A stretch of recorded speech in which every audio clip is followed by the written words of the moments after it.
There's capacity in our hospitals, they just can't get nurses to fill the capacity. The surge in COVID cases is impacting city and county operations across the board. We're talking to officials about the steps being taken to protect workers and keep the communities safe. The city of Houston's keeping its Shot Spotter program, but one city council member says the program will unfairly target black communities. We're taking a closer look at the program's impact. Heartbreaking. That's how a federal judge described what she was hearing about the Texas foster care system during a hearing today. 13 Investigates breaks down what happened in court, plus the awful details of what happened to one young woman in state care. Heart, soul, blood, sweat, tears went into the building. A man loses his gym after a tornado destroys what he worked hard to build and says it was more than just his business, and now he's working to rebuild. We begin this hour with the latest on COVID-19 and the pandemic. This latest surge is impacting how local governments deliver services to millions of residents. Yes, and now both Harris County and the city of Houston are spending money and reallocating resources to cope. ABC 13's Tom Abrams has more on the impact and the effort. He joins us live from downtown Houston with more. Tom? Well, Eric, both city and county are affected by COVID right now as far as staffing is concerned and their ability to deliver services the way they'd like to. And so elected leaders tell us today they're doing everything they can to mitigate that issue. In fiscal year, Harris County commissioners approved more than $43 million in spending on 2 emergency COVID measures. The first, hiring up to 664 temporary nurses to battle the shortage in local hospitals across the county. It's the second time commissioners have had to supplement a sick and burned out healthcare workforce on the front lines of the pandemic for close to 2 years. they are on standby, should be here within a week is what we're told, and they will be deployed to all of our hospitals across our region. The other measure was to buy up to 100,000 rapid COVID tests. 95% will go to local schools, but some will help the county better cope with sick employees across its 5 precincts. One of the most important things that we got to do as a county is just maintain services to the extent that we can. Commissioner Adrian Garcia voted for the measure, as did all of the commissioners. We're having to really, adjust and be flexible and be thoughtful about how we're dealing with this pandemic. The city of Houston also has service issues. One of the most publicized, and one on which we've reported for months, is a shortage of trash and recycling pickup drivers. The city even offered $3,000 bonuses this summer for new hires, and on Monday, Mayor Sylvester Turner acknowledged it's still a challenge. We may not be able to cover as much ground, as if we had a full crew operating. Today, we spoke with the city's solid waste director, new to the job in October. The challenge is probably somewhat of an understatement, and it's not because the team that we have here at the city of Houston hasn't been putting forth their best effort. As of today, he tells us the department is short 58 drivers, not to mention those out sick with COVID. I really appreciate the patience of our residents and our customers that are out there. We know these are trying times, but rest assured that our teams are working hard. It's not just trash. As of today, 729 city employees are out sick with COVID. More than 200 are firefighters. While at the same time, the fire department has seen a 10% increase in calls per day over the last 2 months.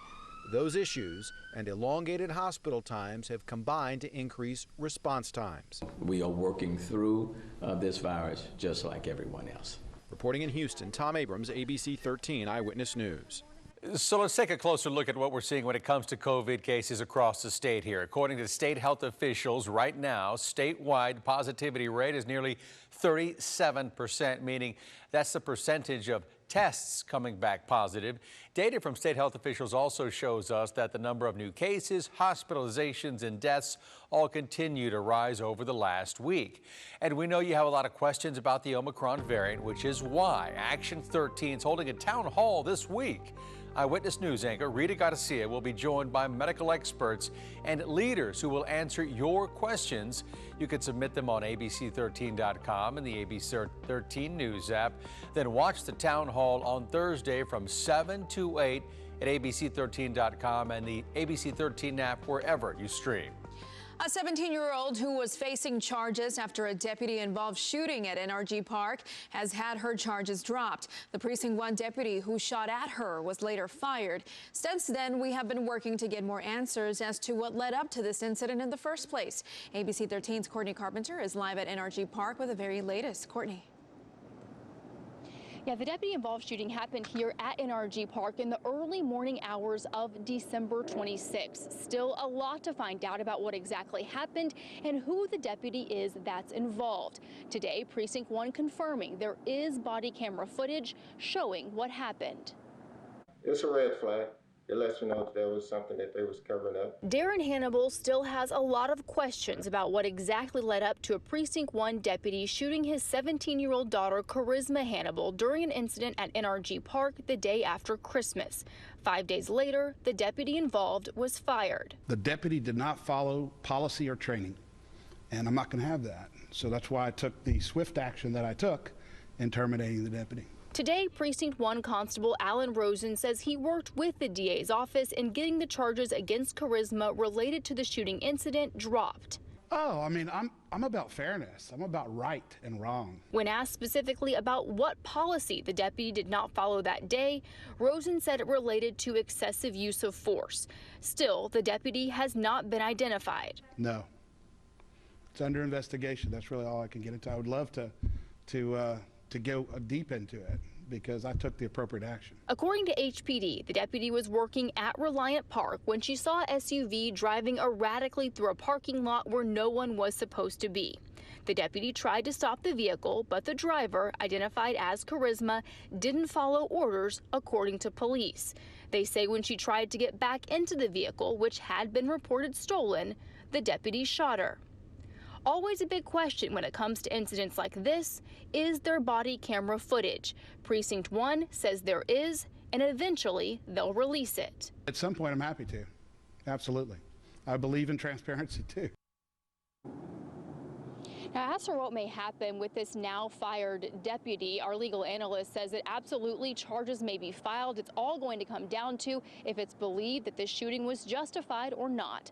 Reporting live in Southwest Houston, Courtney Carpenter, ABC 13 Eyewitness News. And Courtney, thank you for the update right there. And a federal judge says her heart broke at the way Texas continues to treat kids in foster care. In the latest hearing in what seems to be a never-ending case to get kids better care, the judge called the state incompetent. Our 13 Investigates team has long looked into this problem, and tonight, reporter Ted Oberg has the details on a very bad day in court for the state. We're talking about Texas foster kids in a CPS program called Children Without Placement, housed in hotels or CPS offices or group homes because there's no other place to house them. We've shown you the effects of this system. Kids who leave CPS care to fight one another, hurt CPS staffers, some who leave to allegedly commit crime, and that's what CPS admits to. The problem is there just aren't enough places to put these kids, and after years of trying, there still aren't. A result the judge today told the state doesn't remotely surprise her. Put into words. Months ago, the head of CPS, Jamie Masters, told Texas lawmakers, "It is a significant crisis." Months later, she told a federal judge, "I feel like I'm failing these kids." And she's the person who's supposed to be making it better. Today, when her staff told a federal judge they don't even know where all the kids in CWAP care are, the judge seemed to have enough. And when CPS Commissioner Masters told the judge IT would need until July to figure it out, Judge Janice Jack was exasperated. "Oh, for God's sake," she told Masters in court, "I just don't understand this incompetence." It was a bad day for CPS. But it comes after a decade or more of bad days for Texas children in the Children Without Placement system. Kids like Prince Hayward, who were once assigned to sleep in CPS offices for weeks on end, and it continues today for hundreds more. Lawyers have been suing Texas on behalf of those kids for 11 years. The hearing today was supposed to reveal progress, but monitors submitted a report the judge said broke her heart that Texas is treating these children like this. In one instance, the report cited a 15-year-old girl who was placed at a hotel where she apparently had sex with a hotel worker. Some kids, the report said, are placed in 15 or more different locations in short periods of time, 109 of them out of the state, at a huge cost to you, the Texas taxpayer. It is far worse in Texas, experts who are trying to reform the system said, telling the judge, Texas is a big state, but the magnitude of the problem here gives us pause as the panel experts. They're supposed to be working towards a mutual solution to be rolled out with the state as soon as possible. Ted Oberg, ABC 13 Eyewitness News.